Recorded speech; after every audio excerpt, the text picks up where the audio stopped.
ನಾನ್ comfortable offence ಅಂತ ಮಾಡಿದ್ರು. ಇಲ್ಲಿ ಏನಪ್ಪಾ ಅಂತಂದ್ರೆ ಇಲ್ಲಿ ಯಾರು ಕಂಪ್ಲೇಂಟ್ ಕೊಟ್ಟವು ಆಮೇಲೆ ಆರೋಪಿ ಅಕ್ಯೂಸ್ಡು ಇಬ್ರು ರಾಜಿಯಾಗಿ ಕೇಸನ್ನು ಮುಗಿಸ್ಕೊಳಕ್ ಬರಂಗಿಲ್ಲ, ಕೇಸ್ ಮುಗಿಸಕ್ ಬರಂಗಿಲ್ಲ.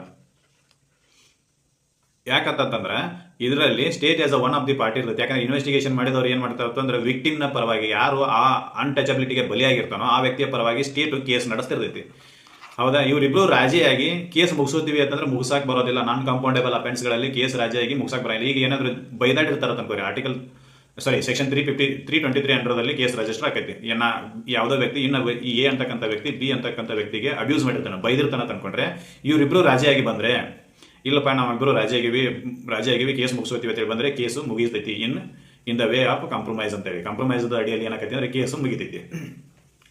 ಆದ್ರೆ ಈ ಕೇಸು ಹಂಗಲ್ಲ. 323 ಅಂದ್ರೆ ಬೈದಾಡಿರೋದು, ಅಬ್ಯೂಸ್ ಮಾಡಿರೋದು.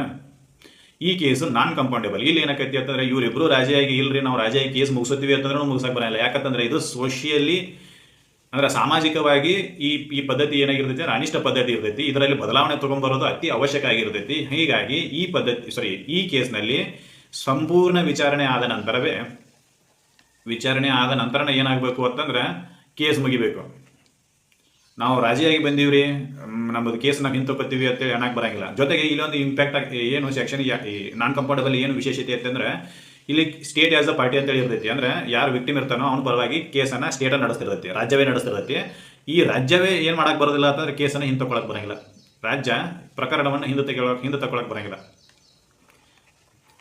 ಹಿಂತೆಗೆಯಲು ಬರೋದಿಲ್ಲ. ನಾವು ನೋಡಿರ್ಬೋದು ಭಾಳ ಕಡೆ ಕೇಳ್ತೀವಿ, ಎಲ್ಲಿ ಪಾತ್ರ ಮಂಗಳೂರು ಹುಬ್ಳಿ ಅಲ್ಲೆಲ್ಲಿ ಏನಾಗಿರ್ತದೆ ಕಲ್ಲು ತೂರಾಟ ಆದಾಗ ಕೆಲವೊಂದಿಷ್ಟು ಮಂದಿನ ಅರೆಸ್ಟ್ ಮಾಡಿ FIR ಮಾಡಿರ್ತಾರೆ.